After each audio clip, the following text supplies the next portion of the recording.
CNN Chile y Universidad Central, independencia, pluralismo, compromiso, presentan Actualidad Central, discusión abierta.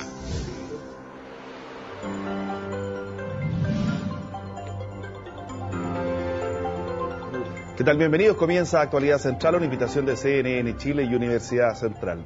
Faltan solamente días para que la presidenta Michelle Bachelet dé a conocer su decisión respecto a si impugnará al Tribunal de la Haya de conocer esta demanda que ha presentado Bolivia, buscando una obligación, buscando que a Chile se le obligue a negociar una salida al mar.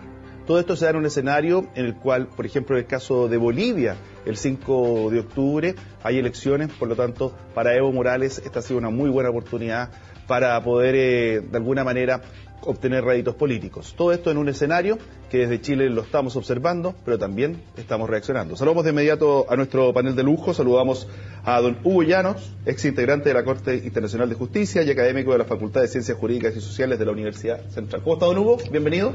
Muchas gracias por estar acá. Por allá tenemos a don Samuel Fernández, abogado experto en Derecho Internacional, ex embajador, académico también. Bienvenido. ¿Cómo estamos, Samuel? Encantado, Pablo. Y don Jorge Tarut, presidente de la Comisión de Relaciones Exteriores de la Cámara de Diputados, diputado PPD además. ¿Cómo está? Muy bien, muchas gracias por y precandidato presidencial. Eso se verá mañana. Es prematuro. Yo se lo leí ahí en una declaración en un diario. Es prematuro aún. Se lo leí en una declaración en un diario. En un diario de vida, pero en un diario. Bueno, la misma pregunta para la mesa. ¿Ante qué nos estamos enfrentando y qué se juega desde ahora en adelante? Y hago todas las preguntas en una para ver cómo la quieran todas como quieran. ¿Y por qué llegamos a esta situación? Bruno. A ver, ¿por qué llegamos a esta situación? Uno quisiera pensar de que son vecinos razonables, pero en definitiva son complicados porque muchas de sus posiciones tiene por objeto conquistarse el mercado interno más que las relaciones internacionales, porque si nosotros leemos la historia de la relación entre Chile y Bolivia, un país como Bolivia ha recibido de Chile, dentro de los 40 países mediterráneos, dudo que haya un país que tenga este acceso al mar. Bolivia especula siempre que no tiene acceso al Océano Pacífico, pero no es cierto. Tiene un acceso que es casi excesivo, que los gobiernos de Chile le han otorgado a través de diferentes tratados que cada vez más le permiten tener una fluidez en sus exportaciones, en sus importaciones, en territorios que Chile le ha concedido, en construcciones que le ha otorgado. Entonces uno se sorprende de cómo hemos llegado a una situación como la actual, si no es porque, y usted recién lo esboza, de su tercera reelección, que ya se ha hecho una costumbre en muchos presidentes latinoamericanos de tener una reelección indefinida. Ahora, una de las dudas, y usted ha estado ahí en el centro de la noticia, diputado, es si es que Chile va a impugnar el tribunal o no lo va a impugnar, la conveniencia o no la conveniencia. Por otra parte, Evo Morales dice, mire, si Chile impugna, la competencia se está saliendo del marco del derecho, se está excluyendo de un tribunal que es para resolver pacíficamente las controversias. ¿Qué cree usted que va a pasar? Yo creo que las decisiones de la presidenta, ¿se va a impugnar o no se va a impugnar? Bueno, a ver, en primer lugar, si Chile impugna, está dentro de las facultades que nos da la propia Corte. O sea, Chile no se sale de ningún marco del derecho, muy por el contrario. Estamos ajustados a derecho y cumpliendo simplemente con la defensa de nuestro país. Ahora, yo planteé hace más de un año atrás que Chile debía invocar la incompetencia de la Corte. Este a mi juicio es un caso flagrante de incompetencia. Es decir, para que la gente lo entienda, Bolivia le pide a la Corte que obligue a Chile a negociar su propio territorio y ceder territorio para una solución con soberanía. Ninguna corte del mundo puede obligar a un país a negociar y ceder su propio territorio. En consecuencia, yo creo que en este caso la Corte va a tener que tener mucho cuidado, porque aquí hay un tratado por medio. Está el Tratado de 1904 que zanjó definitivamente el tema de territorial, y por lo tanto el Pacto de Bogotá del 48 le impide a la Corte pronunciarse o ver o revisar un tratado, ¿no es cierto?, con anterioridad al pacto. Consecuencia, si la Corte se llegase a declarar competente, yo creo que la incertidumbre que se produciría en toda la comunidad internacional sería realmente tremenda, porque significa que los tratados entonces no valen. Esto se convierte entonces en una selva. Entonces yo creo que la Corte va a tener que tener mucho cuidado. Yo he planteado ser partidario de impugnar la competencia de la Corte dentro de las excepciones preliminares, es decir, antes. ¿Y si nos va mal, no será un triunfo para Bolivia? ¿Perdón? ¿No hay temor de que si nos va mal en la impugnación, sería un triunfo para que capitalice Bolivia, para que Evo Morales... Mediáticamente puede ser, porque el presidente Morales está embarcado en una campaña mediática. Usted mismo lo decía, Pablo, que son las elecciones en octubre y por lo tanto el día por medio está emplazando a Chile, está insultando a la presidenta, etcétera. Bueno, está en su política de campaña política interna, pero si Chile llegase a perder esa impugnación, no tiene ninguna importancia, porque igual se ha dicho, se va a plantear en la contramemoria. Entonces yo no veo razón para no plantearla ahora, plantearla en forma concreta, ¿no es cierto?, con los argumentos debidos legales. Señores de la Corte, que hay un tratado, tenga mucho cuidado con lo que usted va a hacer, y por lo tanto Chile no pierde absolutamente nada con eso. Eso es mi juicio. ¿Se va a impugnar? ¿Qué le dice su olfato? Yo creo que la Corte se va a impugnar sí o sí. Yo eso estoy seguro. En eso hay unanimidad de que la Corte es incompetente para tratar este caso. El único matiz de diferencia que tenemos es si se hace antes de la próxima semana, porque ya nos queda prácticamente una semana, o si se hace posteriormente en la contramemoria y digamos plazo hasta febrero. Pero a mi juicio personal, el contestar la demanda ya le estamos dando legitimidad a la demanda boliviana y le estamos dando legitimidad también a la propia Corte para inmiscuirse en este tema. Fortaleza y debilidades de la demanda boliviana y de la defensa chilena, a juicio suyo, don Samuel. La demanda boliviana tiene cierta fortaleza. ¿En qué sentido? Primero, en haber buscado detalladamente desde la historia todos los momentos en que Chile ha hecho algún tipo de ofrecimiento. Y son variados los ofrecimientos que ha hecho Chile. Ha ofrecido 2 provincias completas, Tacna y Arica, en la medida en que en 1895 fueran posteriormente chilenas. Hizo además, en contrapartida, si esas provincias, en ese plebiscito que estaba pactado a la época, no resultaban chilenas, le daba la caleta Vítor u otra salida al mar equivalente. Esto fracasó, y fracasó porque fue Bolivia la que dijo que no. Y también Chile, en que en algunas partes rechazó la ratificación de los 3 acuerdos que en ese momento se pactaron. Uno de paz y amistad, otro de comercio y otro de cesión de territorio. Por lo tanto, en esos 3 había una voluntad chilena. Y también, ese es un punto que comenzó en esa época, pero posterior a 1904, como muy bien decía Jorge, en el tratado que marcó definitivamente esto, 20 años después. O sea, no hay ninguna fuerza en ese tratado en cuanto a que se aplicó presión para que fuera ratificado. No, todo lo contrario. Se hizo en un proceso boliviano democrático. Y no fue lo único, porque posteriormente han habido muchas iniciativas chilenas que le han ofrecido de alguna manera algún tipo de salida al mar a Bolivia. En conversaciones, en corredores, en enclaves, en propuestas de todo tipo. De manera que esto lo ha tomado Bolivia y además... Lo toma como precedente porque dice... Lo toma como un antecedente claro, porque jurídico. dice, mire, ellos tienen la llave para poder resolver este tema. Así es. A pesar de que está la equivalencia de que el candado y la llave la tiene Perú. Lo cual es también real porque hay que consultarle por el protocolo del año 29. Pero en fin, estos actos que Chile voluntariamente accedió, que nadie lo obligó, estos actos constituyen actos unilaterales que para la experiencia de la Corte y la jurisprudencia larga de la Corte muchas veces se han tomado en consideración.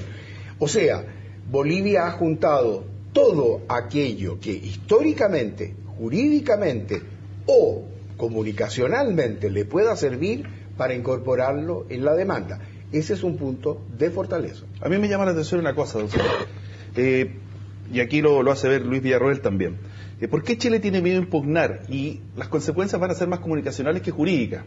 Finalmente, si Chile impugna, y como dicen por ahí, el que reclama un derecho no ofende. ¿Eh? Entonces, estos elementos comunicacionales, el trabajo que ha hecho Bolivia, teniendo a Carlos Mesas como una especie de embajador, nosotros recién estamos saliendo de la campaña comunicacional que fue yo creo que uno de los errores del juicio pasado. ¿De qué manera pueden influir en un juez, en una corte que se supone que está aislada de todo este tipo de vaivenes? ¿Se supone o es así? Sí, sabe, quisiera sí, antes de contestarle, ver qué es lo que pide Bolivia. Si Bolivia está pidiendo que Chile tiene la obligación de negociar en orden a alcanzar un acuerdo que le otorgue a Bolivia tal cosa. De tal manera de que esto de la incompetencia que se habla tanto en relación al tratado de 1904, Bolivia no lo menciona. No. Entonces, nosotros hemos caído un poco en cierta tentación de creer que tenemos ya la incompetencia asegurada. Para mí este problema es mucho más complejo, fíjese, le va a extrañar lo que se dijo que en el caso con Perú, porque es más inasible. Los abogados que han asesorado a Bolivia le aconsejaron indudablemente de que no mencionara ni la Guerra del Pacífico ni el Tratado de 1904. O sea, lo pone como un problema presente nomás. Claro. Que viene a contar de los últimos años. En orden a alcanzar un acuerdo, la obligación de negociar, y por eso es que uno tiene cierto recelo en cuanto a que el Tribunal de la Haya acepte de inmediato sin competencia. Fíjese que una experiencia que yo tuve en la Corte aquí en Chile es que los tribunales cada vez desean tener más competencia, y la Corte evidentemente, por eso el aforismo que se hace, que ella determina su propia competencia. Es una tentación de los tribunales de resolver más y más casos. Y como me lo dijo alguien muy interiorizado en cuanto a los temas que hoy día la Corte tiene, son escasos, y en consecuencia esto es una posibilidad para ella de adquirir la competencia, de adquirir más competencia. Por eso es que debemos de estar un poco recelosos de rápidamente plantear una incompetencia por el caso del Tratado de 1904. Todos sabemos que hacia allá... ¿Usted no recomienda la incompetencia?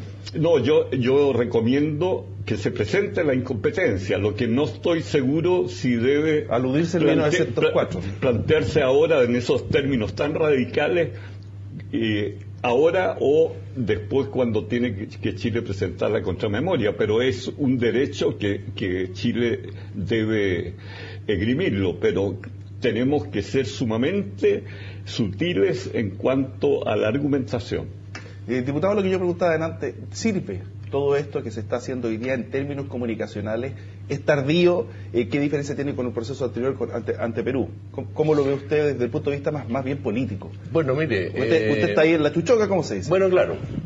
Siempre los juristas nos dijeron de que los jueces no leen el diario, no ven la televisión, que ellos son personas absolutamente que no se pueden influenciar para nada. Eso yo no lo creo. Son personas igual que nosotros. Y también ven la prensa. No voy a decir que están viendo este programa, a lo mejor, nunca se sabe. No, sí, lo ven. Lo ven.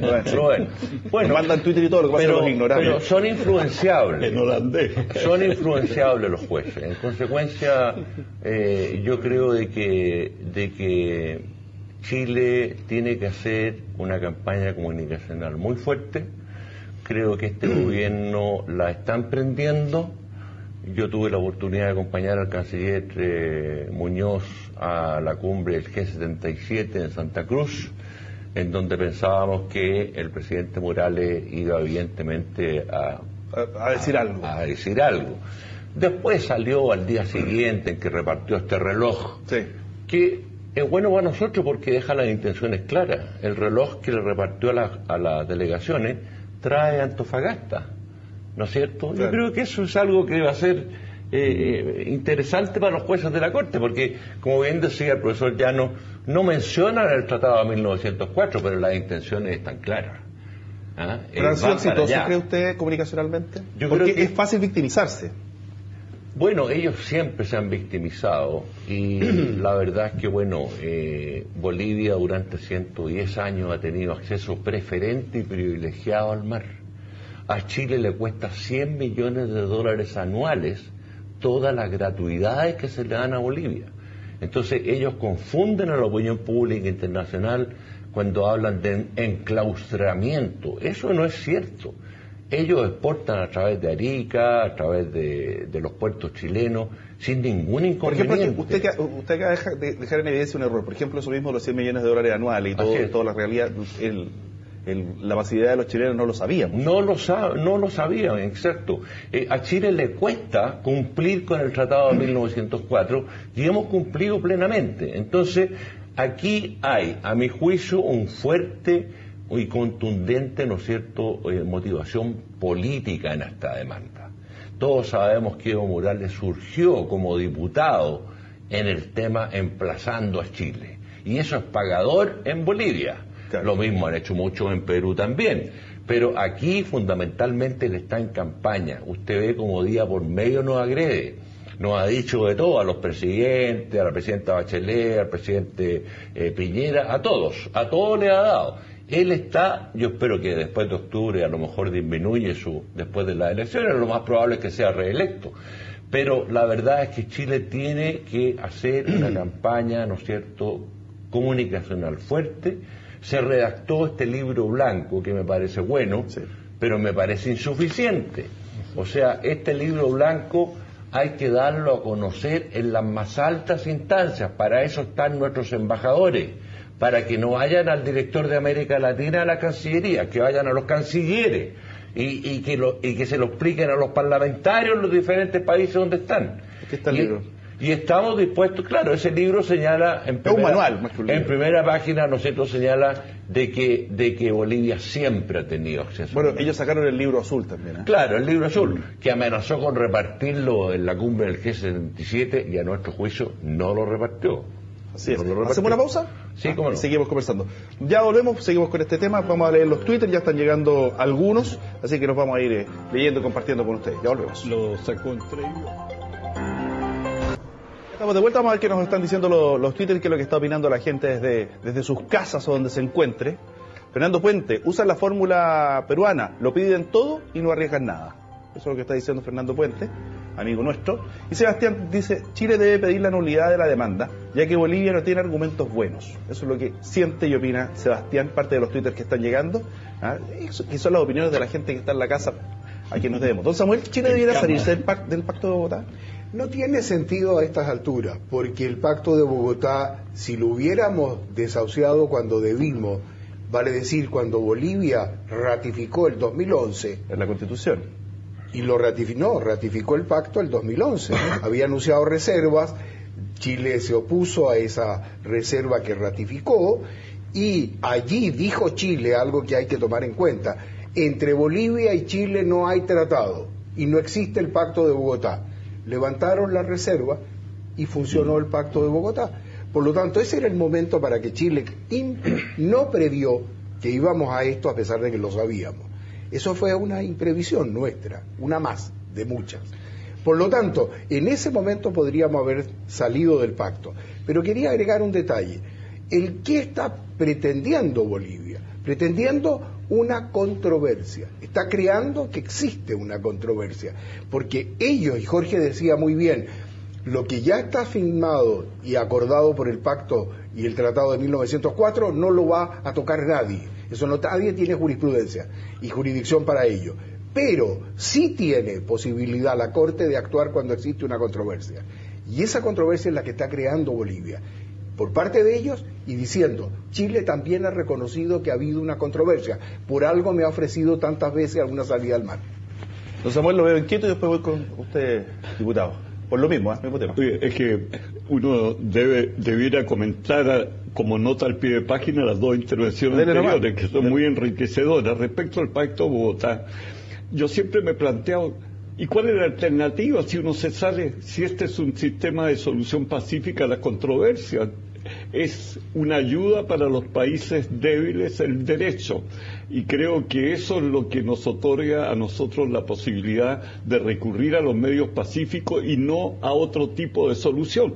No nos olvidemos que estamos en el Consejo de Seguridad de Naciones Unidas, pues Chile no puede dejar un flanco débil como decir, no, ahora no solucionamos pacíficamente las controversias, tendríamos que solucionarlas de otro modo.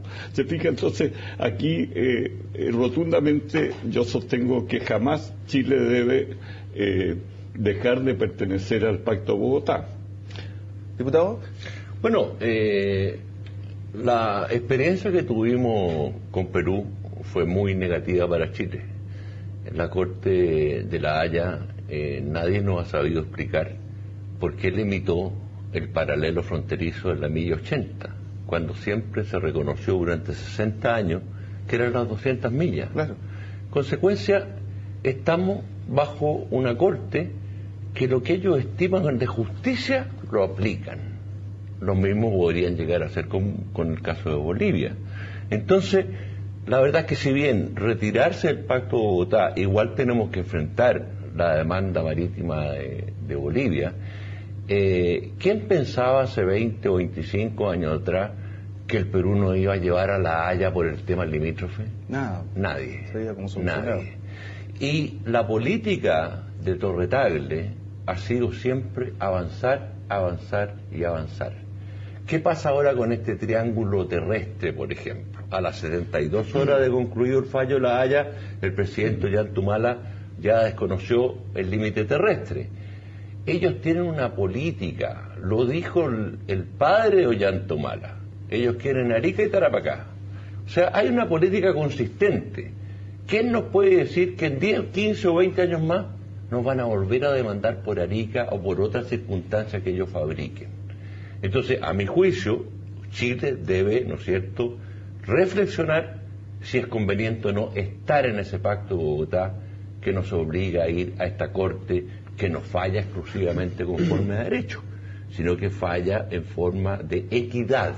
Y eso evidentemente que no nos conviene. Ahora, solución de controversia hay mucha. Está el ámbito bilateral, está ver los temas de Naciones Unidas, hay muchas fórmulas de solución de controversia. Pero ¿por qué le entregamos nuestra soberanía territorial a esta Corte que nos falla exclusivamente conforme a derecho? Bueno, de hecho fue bien excéntrico lo que ocurrió en Colombia, Venezuela, la isla, todo el tema, fue bastante excéntrico. Ahora, usted mencionaba recién la política de Torre Tagle, que ha sido bastante exitosa. Nosotros tenemos una política exterior que se ha caracterizado por ver todo el tema, o todos los temas, desde un punto de vista de Estado. O sea, vale decir, hay continuidades entre un gobierno y otro, hay acuerdos entre todos los sectores para enfrentar esto de una sola manera. Así es. ¿Pero eso basta? No basta, porque falta una cosa mucho más fundamental. Falta el acuerdo de frente a cómo enfrentar una demanda o una situación limítrofe. Nos falta prevenir, y no ha sido muy acertado, porque los juicios que ahora tenemos fueron anunciados mucho antes. Esto partió en 1986 con Perú y después se materializó. Solo el 2000, efectivamente, ante la Corte, pero todo indicaba que había un juicio que se estaba fabricando. Luego con Bolivia, hace 130 años que está reclamando por lo que sucedió después de la Guerra del Pacífico. De suerte de que no podemos decir de que no hay controversias, las tenemos, al menos unilateralmente. Nos hemos confiado en que el derecho nos ampara, y es cierto, pero este derecho, como bien explicaban ustedes, hoy en día se ha matizado por una situación más de justicia. No olvidemos un detalle, y que puede ser anecdótico. Cuando en la Carta de Naciones Unidas se redactó como principio fundamental la intangibilidad de los tratados y el no uso de la fuerza, Bolivia agregó que se debía hacer además por la justicia. Y lo logró, y está en la carta. De suerte de que este ámbito de la justicia también tiene su componente de equidad, tiene su componente de darle un poco de razón a cada cual. De manera que la fabricación de estos problemas es la que no hemos previsto. Y en el caso de Chile, en esta oportunidad, al menos a mi entender, y creo que podemos coincidir, en esta oportunidad el derecho nos favorece mucho más que con Perú, y lo estamos politizando. Ahora, cuidado con lo que digo, tenemos una prioridad política que está bien que la toquemos, pero el caso en este momento es más jurídico que político. Ahí nos defenderíamos mejor. Con Perú lo hicimos jurídico y fue más político. Vamos a hacer lo siguiente, vamos a hacer una pequeña pausa y les dejo plantear la siguiente pregunta. ¿Por qué hemos sido reactivos? Tal vez porque estamos con la tranquilidad en su momento de decir, bien, nosotros estamos todos zanjados, no tenemos por qué movernos más allá, pero también ha habido antecedentes que nos debieron haber obligado a ser más reactivos. O no solamente reactivos, perdón, a ser más proactivos. Pausa y ya estamos de vuelta. Ya estamos de vuelta, por supuesto, vamos a revisar lo que va diciendo Twitter respecto a este tema, la demanda boliviana ante la Haya. Dice, Roberto Astorga, Bolivia reclama territorio, Chile debiera demandar a Argentina por restitución de la Patagonia. ¿Esa tarea pendiente, no, diputado? Era para otro tema. Era para otro programa. Eso era meterse en cacho todavía. Vamos a ver, ¿qué más dicen los Twitter? ¿Qué no de Chile? Me siento muy chileno, pero ¿por qué no se da salida al mar por vía elevada? ¿A qué se refiere por vía elevada? Sí, claro. Sí, claro. Hacer con un puente y así cortar territorio, ya. Unos 15.000 millones de dólares, 20.000 millones de dólares. Lo pague Evo Morales. Ya. Ya, correcto, el puente. Yo pensé que se refería, no sé, a hacerle un teleférico. Se debe impugnar a la Corte por ser más política que jurídica. Es difícil decirlo, ¿no? Decirlo, digo, la Corte es lo que es. La Corte es lo que es y es lo que hay. Es el gran sistema jurídico internacional de Naciones Unidas. Me preguntaba, ¿qué pasa con esta falta de previsión nuestra? ¿Es porque lo vemos con comodidad? ¿Tenemos una política exterior eventualmente demasiado, diría, de guante blanco? Porque Torre Tagle siempre ha sido muy, muy activa y se ha destacado, o sea, tienen buenas relaciones exteriores ellos. ¿Cómo lo ve usted? Y le pregunto realmente porque usted está ahí, usted tiene el teléfono al ministro de Relaciones Exteriores. A ver, no sé si es tan claro, pero mire, yo creo, por ejemplo, de que en este caso en que el Perú ya aprobó la ley de líneas de base por la Comisión de Relaciones Exteriores del Congreso peruano, en donde nuevamente, y ya va a ser mediante ley interna, el triángulo terrestre, yo creo que Chile no puede guardar silencio. Llámese nota aclarativa, una nota de protesta, como quiera llamarle, pero Chile no puede guardar silencio, no podemos esperar a que sea ley para poder pronunciarnos, hay que pronunciarse ahora. Así es. ¿Pero por qué guardar silencio? Yo no sé, eso habría que preguntárselo a la Cancillería. Yo planteé derechamente que Chile debe protestar, porque es territorio chileno. Entonces vi ayer en la prensa de que se va a hacer una reserva. Bueno, está bien. Una aclaración, pero tiene que quedar por escrito. Está bien lo que dijo el canciller públicamente, ¿no es cierto?, en los medios de comunicación, pero que quede por escrito en una nota formal y oficial. Eso es lo que tenemos que hacer ahora. Ahora, ¿qué diferencia ven ustedes respecto al trabajo política exterior que se está haciendo entre el gobierno pasado y el gobierno actual? ¿Cambió la mano o la política de Estado es una sola y se mantiene más o menos la misma estrategia? ¿Cómo lo ve usted? No, yo creo que en esto ha sido siempre una política de Estado. Uno no ve más o menos debilidad en un gobierno u otro. Felizmente, toda la clase política siempre ha respaldado las acciones del Poder Ejecutivo, que es el que maneja las relaciones internacionales. Lo que sí me interesa apoyar a lo que dice don Jorge respecto a la Corte. Esta Corte es imprevisible, ya lo vimos en el caso con Perú, en el caso entre Colombia y Nicaragua. pero porque nosotros nos olvidamos de algo muy esencial. Es un órgano de las Naciones Unidas y lo que le interesa a la Corte es mantener también la paz y seguridad, en este caso regional. Por eso que le otorga a ambas partes, en un sentido equitativo, un poco lo que cada uno de ellos solicitó. Yo lo que lamento es que respecto al fallo con Perú no haya habido una elaboración más sofisticada respecto al fallo. Fíjese que la gran víctima de esta sentencia fueron las 200 millas que Chile fue el que aportó al derecho internacional esta tesis. Me pareció excelente lo que acaba de decir don Jorge, en el sentido de que nadie justifica las 80 millas porque siempre han sido 200 millas, y es cuestión de leer hoy día la Convención del Mar, y en la Convención del Mar se incorporó la tesis chilena, y en consecuencia eso fue lo que me impulsó a propósito de escribir un libro sobre el caso, el fallo Chile-Perú. 700 páginas tiene mi libro, en que digo la principal víctima es la tesis de las 200 millas, que Chile fue el principal responsable. Y eso no se ha dicho jamás en la discusión que hemos tenido respecto si Chile ganó o perdió frente al fallo de la Corte. Pregunta, en el caso de la defensa de Chile, ¿cómo se ha armado el equipo? Tenemos al ex canciller Bulnes, al ex embajador. Tenemos contratado equipos jurídicos. ¿Cuál es la mirada que ellos van a tener o la dirección que se le ha dado desde Chile de cómo tienen que enfrentar la defensa? ¿Cuáles son las instrucciones? De decir, mira, queremos una defensa de determinadas características, vamos paso a paso. ¿Cuáles han sido las instrucciones que se han dado desde el Estado hacia los abogados que se contrataron y hacia todo el equipo? Bueno, mire, eso nosotros como parlamentarios no lo sabemos. Yeah.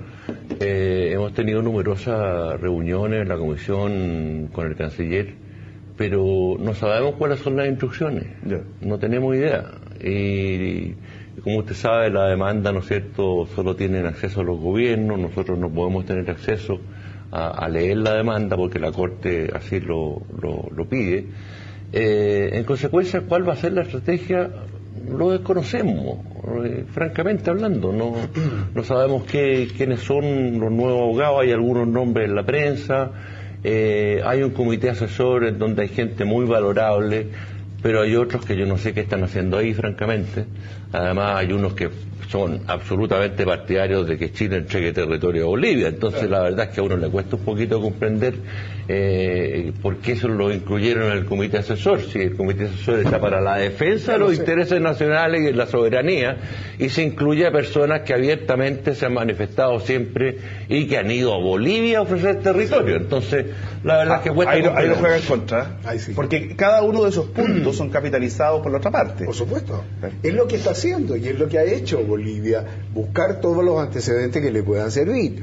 Ahora, yo no opino sobre eso porque yo no estuve ni en el grupo con Perú ni estoy en el grupo con Bolivia, a pesar de que en su momento, 6 años antes, anticipé un mal resultado. Pero en fin, nos dijeron de todo y Hugo es testigo de esto. Pero en fin, ¿cómo se está creando la defensa? ¿Cuál es el punto fuerte de la defensa chilena? Lo desconozco.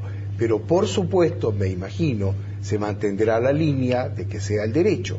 Ahora, la pregunta central es, ¿por qué a Chile se le demanda siempre? ¿Por qué no es Chile el que demanda nunca? Eso no lo sé, no tengo tampoco la respuesta. Sin embargo, la situación sí la tenemos. Se han creado problemas internacionales, se están creando problemas internacionales como el Triángulo Eterno, se están avisorando algunas otras situaciones que están pendientes o pueden manifestarse. Y sin embargo, siempre Chile reacciona, no acciona. En este momento no ha habido, y no conozco ningún caso, que sea Chile el que haya ido a la Corte demandando. No lo existe. Ahora, después de esto, ¿existe alguna posibilidad de algún tipo de negociación directa con Bolivia? Ya zanjado el fallo, sea cual sea, o se impugnara la competencia, lo que fuera. ¿Se acabaron las negociaciones directas respecto al tema? Yo pensé que era una estrategia boliviana la presión a través de la Corte para que Chile vuelva a negociar. Pero eso quedará en la mente de don Evo Morales. Respecto a la pregunta suya, yo participo en el comité asesor, el gobierno me confirmó, yo estaba en el consejo asesor con Perú, ahora con el caso Bolivia.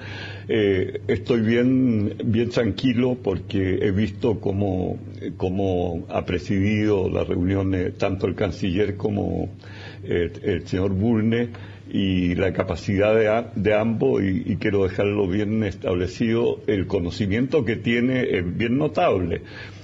Conocen perfectamente el caso y esperamos que la defensa vaya por ese lado. Evidentemente es una decisión política qué argumentación hacer o cuál otra. Yo lo que sí temo, y vuelvo a insistir en el carácter complejo de la demanda boliviana, porque se incide en los llamados actos unilaterales que Samuel recién planteó, y esos actos unilaterales, fíjense que incluso hay una propuesta de la Comisión de Derecho Internacional de Naciones Unidas que le da a los países varias pautas de cómo estos actos unilaterales van formando una obligación jurídica, y así la Corte en varios casos lo ha establecido, en otros no, de tal manera de que una muy buena defensa va a ser basarse en aquellos casos en que la Corte, estoy presumiendo, ¿sí? El problema, no me refiero al problema de incompetencia, sino de si entráramos de lleno ya en la defensa, tenemos que enfatizar aquellos casos que la Corte no ha aceptado los actos unilaterales como obligaciones jurídicas, pero en otros casos sí los ha aceptado, de tal manera que por eso yo comenzaba mi intervención diciendo que este es un caso mucho más sofisticado que el caso con Perú, que teníamos 2 tratados y nos apoyábamos en eso. Ahora, diputado, después de escuchar esto, cuando decimos esto, lo llamado derecho expectaticio, la invitación es a no negociar nada con nadie si es que se falla diciendo, mire, usted negoció en tal fecha y todo. Quedan por fuera las conversaciones bilaterales, desde ahora en adelante, si es que fuera así. ¿Ah? Bueno, mire, el y Bolivia, le agrego a esto, ¿y Perú no es el gran ausente en esta discusión? Lógico que es el gran ausente, porque el que tiene la llave real es Perú por la cláusula candado que se llama el 29. O sea, supóngase que nosotros nos sentáramos a negociar con Bolivia y le ofrecemos un corredor por Arica. ¿Y qué nos va a decir Perú? Perú nos va a decir que no siempre. O bien van a decir, bueno, pero entonces soberanía compartida sobre Arica. Y ahí Chile le va a decir, pero... Lo que ofreció. Pero claro, lógico, lo que ofreció. Por ningún motivo. Entonces, a ver, el presidente Morales ha sido clarísimo, porque dijo de que fuera como le fuera en La Haya, ellos van a seguir igual van a seguir en todos los foros internacionales. Bueno, nos tendremos que armar de paciencia. Bueno, la Constitución desde febrero del 2013 los obliga a desconocer todos los tratados internacionales y hacer lo posible por conseguir soberanía. Exactamente. O sea, ¿es mandato constitucional? Es un mandato constitucional. Pero no tiene valor por el derecho. Exactamente. No tiene ningún valor. No, me refiero políticamente e internamente. Es como la ley de líneas de base que está sacando Perú, tampoco tiene ningún valor en el plano internacional. Ninguno. Pero yo creo que, bueno, Chile va a tener que, primero, una defensa muy férrea en la Corte de La Haya, no descuidarse por ningún motivo. Tenemos el derecho de nuestro lado, pero la Corte sale con sorpresa, entonces yo creo que tenemos que tener mucho cuidado en eso. Y en segundo lugar, ver a futuro, ¿no es cierto?, cuál es el diálogo que quieren Bolivia, porque quienes cortaron el diálogo fueron ellos, no fuimos nosotros. Ellos fueron los que fueron a La Haya y nos demandaron y tomó la decisión el presidente Morales. Chile estaba dispuesto al diálogo, pero este diálogo de los 13 puntos siempre fue en el marco de los tratados vigentes. Nunca estuvo en la mesa de negociaciones en ningún gobierno la soberanía nacional. Y este mismo tratado de los 13 puntos de alguna forma nos ratifica que las cosas se estaban llevando de acuerdo a que ambos países reconocían los tratados anteriores. O sea, si yo me siento en la mesa con usted es porque sé las reglas del juego. Por supuesto. Entonces, eso lo juega a favor o en contra por los llamados derechos expectaticios. Eso es una maniobra de buscar derechos expectaticios o el nombre que quieran, para decir aquello que no se logró un acuerdo definitivo, entonces quedó pendiente. Al quedar pendiente existe controversia. Al haber controversia, la Corte es la que debe resolverla. Todo esto es un silogismo bastante bien armado, pero hay que pensar de dónde es la base jurídica. Y la base jurídica se puede revertir de la misma manera, conforme la Corte es competente, pero negociar nunca ha sido obligatorio. De suerte, yo hago clases de negociación internacional en varios lados, y la negociación es siempre voluntaria, solamente es obligatoria desde el momento que uno llega a un acuerdo. Si no hay acuerdo, no quedó más que en una bonita conversación, y punto. De verdad, esto es lo que hay que ver. Y el punto clave está en lo que está, y Jorge lo ponía al comienzo. Estamos encima, el 15 de julio se vence el plazo. Vamos a impugnar ahora, lo cual abre un juicio enteramente aparte, separado, con alegatos, con abogados, con escrito, con todo y con fallo, porque esto se rige por el reglamento de la Corte.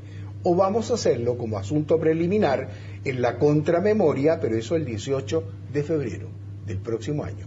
Esto es lo que hay que decidir.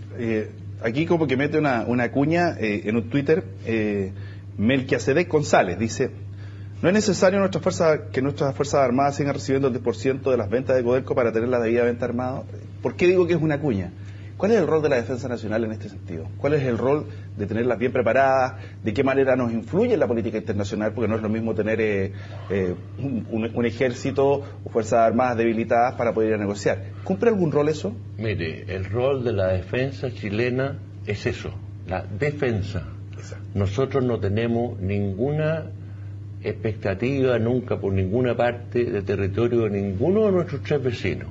Afán expansionista no tenemos, estamos muy contentos con lo que tenemos, pero sí usted tiene que resguardar de tener sus Fuerzas Armadas bien equipadas, porque si usted le baja el nivel de preparación o el nivel, ¿no es cierto?, de material que ellos tengan, podemos tener una situación complicada. Yo no quiero revolver esto, pero el año 75, ahí veía al canciller del Perú que nos dijo: mire, Chile tiene puesta mina antipersonal y antitanque en el Triángulo. O sea, además está reconociendo que el Triángulo es chileno, porque si pusimos las minas nosotros era porque era territorio nuestro. Claro. Pero esas minas, ¿por qué se pusieron? Porque Velasco Alvarado pretendía invadir el norte de Chile, digamos las cosas como son. Teníamos una Fuerza Armada debilitada, teníamos una dictadura militar que era muy rechazada por toda la comunidad internacional, o sea, estábamos en el peor de los mundos. Entonces, si usted le rebaja la capacidad a nuestras Fuerzas Armadas, corre riesgo. Entonces, el poder disuasivo que tiene las Fuerzas Armadas de Chile es lo que nos da tranquilidad, que nos da la paz y que no permite ninguna aventura bélica de ninguna naturaleza de parte de algún vecino. Pausa, ya estamos de vuelta, ya volvemos. ¿Cómo lejano? Ay. Jueves 10 de julio tenemos un aviso, mire, fíjense lo siguiente: para este jueves 10 de julio a las 9:30 de la mañana, en la Universidad Central se realizará el foro de capacitación Capital Humano. Mire quién participa: la ministra del Trabajo, Javiera Blanco, expone también Roberto Fantuzzi y Bárbara Figueroa, entre otros. Así es que no se los pierdan, siempre son gratuitos, y esto es en el aula magna del Centro de Extensión Hugo Galvez, que ahí está en Lococan 417. Son gratuitos para toda la comunidad, para todo el que quiera ir. Usted se acerca a la Universidad Central, en este caso este día jueves 10 de julio a las 9:30 de la mañana, y va a poder participar, disfrutar de lo que es el Foro de Capacitación y Capital Humano. Y cualquier duda, cualquier información, www.ucentral.cl, www.ucentral.cl. Como le decimos, todas las actividades que se hacen al interior de la Universidad Central son abiertas a todo público, para todo aquel que quiera aprender, capacitarse y por supuesto disfrutar de algo que enriquezca. Conversábamos recién fuera de cámara, decíamos: ¿tendrá destino esto? Antes me estoy soltando los twitters, perdona. Perdón. Los twitters están llegando y dice Melquiasedec desconocer, dice don Melquiasedec González, dice: Chile desconocer la unidad de la Haya, hay tratado firmado por los presidentes en 1904. Ahí vemos a alguien que está informado. Y Carlos Briceño dice: ¿sirven a las Fuerzas Armadas más intimidantes para evitar que nos demanden o amenazas comerciales? ¿Sirven de algo eso, no? Yo no sé por qué reciben solamente estos twitters. Debiéramos recibir otros que hablen de la integración latinoamericana. Si estamos en el siglo XXI, por Dios, recordando que Francia y Alemania han tenido 3 guerras y sin embargo tienen una moneda común, un ministro de Relaciones de la Comunidad Europea, que uno pasa de un país a otro y ni siquiera sabe dónde está porque no hay aduana. Estos Twitter debieran enfatizar eso. ¿Por qué seguimos anclados en problemas del siglo XIX? Tanto en Bolivia como Perú hay que lavarse la mente y buscar maneras de integrarse. Ese es el futuro de la América Latina. Si seguimos en esto, ya tenemos otro problema con el arbitraje posible del gobierno de Estados Unidos frente al Tratado de 1929. Este es un asunto absurdo, completamente trasnochado. Hablemos de integración, eso es lo que necesitan nuestros pueblos. Daría la impresión de que todos estamos contribuyendo al debilitamiento de América Latina en beneficio de otros poderes que están fuera de nuestro continente. Esa es la forma en que yo lo veo y yo lo enseño. Pasar por encima de estas divisiones, y ya incluso las fronteras vienen a ser casi obsoletas, que no me escuchen los nacionalistas en esta opinión. Pero hoy día la humanidad va a eso. Imagínense que los artefactos del hombre están descendiendo en los planetas más alejados de la Tierra, y seguimos hablando de un triángulo que son apenas 3 canchas de fútbol, que es un arenal y que además no tiene playa. Es absurdo lo que plantea nuestro vecino, pero esto deben haber sido actores de alguna obra de Ionesco, porque realmente tiene todo un sinsentido lo que estamos viviendo. Y en ese sentido, posibilidades de integración, porque uno puede decir, están todas, pero ¿cuáles son las dificultades? ¿Son resentimientos? ¿Es interés de capitalizar todo políticamente para salvar el día en términos de elecciones, para la olla de la próxima elección y no la de la próxima generación? ¿Por qué no se ha podido? Mire, como decía el profesor Llano, las guerras en Europa entre Francia y Alemania fueron tremendas, con millones de muertos, pero hubo liderazgo. Los liderazgos son los que hacen falta. Entonces, si no tuviésemos un liderazgo del estilo del presidente Morales, las cosas serían diferentes. Podríamos sentarnos a la mesa, podríamos dialogar, podríamos, ¿no es cierto? ¿Con qué se pudo haber alcanzado algo así? ¿Con Carlos Mesa no? Difícil. No sé, no me atrevería a decir con qué presidente se podría haber logrado. Sánchez de Lozada. Pero el problema es que la opinión pública de Bolivia, ¿no es cierto?, ya tienen en su mente el tema de que tienen que tener una salida soberana. Entonces eso va a ser muy difícil. Cualquier cosa es menos. Cualquier cosa es menos, va a ser muy difícil de revertirlo. Ahí hay un nacionalismo muy fuerte, muy marcado. Entonces, yo creo que falta liderazgo en América Latina, porque Europa se demoró más de 50 años en llegar a lo que es hoy día la Unión Europea. Pero hubo liderazgo. Hubo liderazgo en Francia, hubo liderazgo en Alemania. Y dijeron, mire, esta es la historia, dejémosla donde está, construyamos hacia adelante. Y eso es lo que tenemos que hacer. Por último, ¿y la opinión pública chilena cambia en ese sentido? Porque si allá dice soberanía o nada, aquí también ni un centímetro. Sí, por supuesto, porque es una reacción, y es una reacción absolutamente natural. Si Bolivia nos dijo en el momento preciso, cuando se hizo el famoso gasoducto con Argentina, que entre paréntesis no funciona, ni una molécula de gas para Chile, ¿de qué integración estamos hablando? O sea, falta una voluntad para bailar se necesitan dos, si bailamos solo no sirve para nada. De suerte que en este sentido, el discurso de la integración latinoamericana, que lleva muchísimos años y que no se ha materializado, es absolutamente una realidad. Y esa realidad es la que nos condiciona. Si a eso le agregamos lo que ustedes comentaban, que está un pasado que pesa, que no se supera, un revanchismo que está detrás de un resultado de una guerra del siglo XIX, eso no se supera si no existe la voluntad hoy día. Y hoy día, en vez de hacer una integración latinoamericana, en vez de ir a la Alianza del Pacífico, en vez de buscar en los tratados, en los acuerdos de integración que están por todas partes, nos demandan, y nos demanda primero Perú, y ahora nos demanda Bolivia. ¿De qué integración estamos hablando? Mire, don Samuel, allá tiene la cámara 3, diga lo que quiera, tiene 30 segundos. Después voy para acá con lo mismo. Gracias. Yo diría que aquí hay que prever, y prever con mucha anticipación, y tratar de cambiar lo que está en el trasfondo de la relación que hemos tenido con los vecinos. Chile es un país que tiene un raro privilegio, y yo lo he dicho en otras oportunidades. tenemos un juicio con Perú que no terminó y que todavía hay algunas cosas pendientes, este juicio con Bolivia, campo de hielo sur con Argentina y una Antártida donde se superponen dos reclamaciones más, la de Argentina y Gran Bretaña. O sea, Chile tiene el rarísimo privilegio de que algún punto de su frontera, de sus 4 fronteras, está cuestionado. Esto tenemos que preverlo y de alguna manera hacerlo efectivo, pero anticiparnos a los hechos, no solamente reaccionar ante una corte cuando nos demandan. Diputado, cámara 2, toda suya, 30 segundos, lo que quiera. Bueno, yo quiero señalar de que esto lo vamos a enfrentar con mucha unidad, como siempre lo hemos hecho en forma transversal. Cuando se trató de la demanda de Perú, estuvimos apoyando al presidente Piñera y evidentemente que en esta demanda yo creo que la oposición va a hacer lo mismo y van a apoyar a la presidenta Bachelet.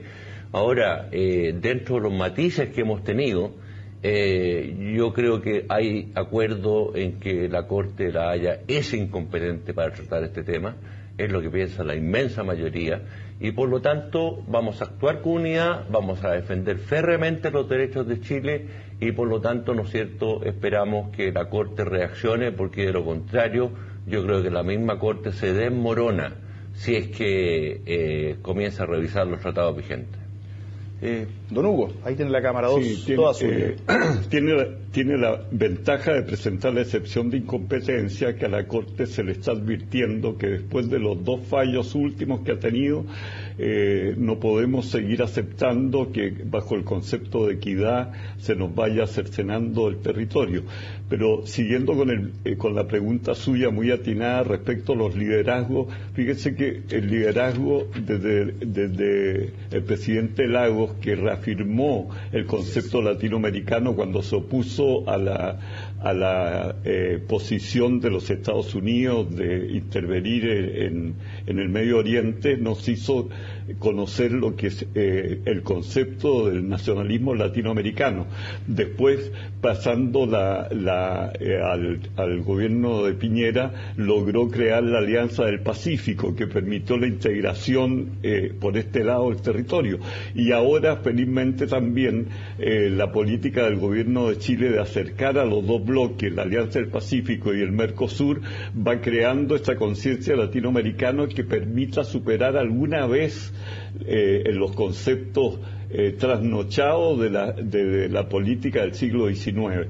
Por eso es que pienso que la excepción de incompetencia, que debemos presentarla, no sé si ahora o cuando presentemos la contramemoria, va a reafirmar la posición nuestra en el sentido de que la Corte no puede seguir interviniendo en favor de darle a cada parte algo de lo que están pidiendo. Señores panelistas, muchas gracias por haber venido, muchas gracias Pablo, por haber enriquecido este programa, por haber enriquecido a la gente que nos está viendo, a mí personalmente también, y nos vamos a tener que volver a encontrar. Con el mayor agrado. Muchas gracias. Así que, lamentable o afortunadamente, nos vamos a tener que volver a encontrar. Así que, muchas gracias por habernos acompañado, nos encontramos el próximo fin de semana. Esta fue una presentación de CNN Chile y Universidad Central.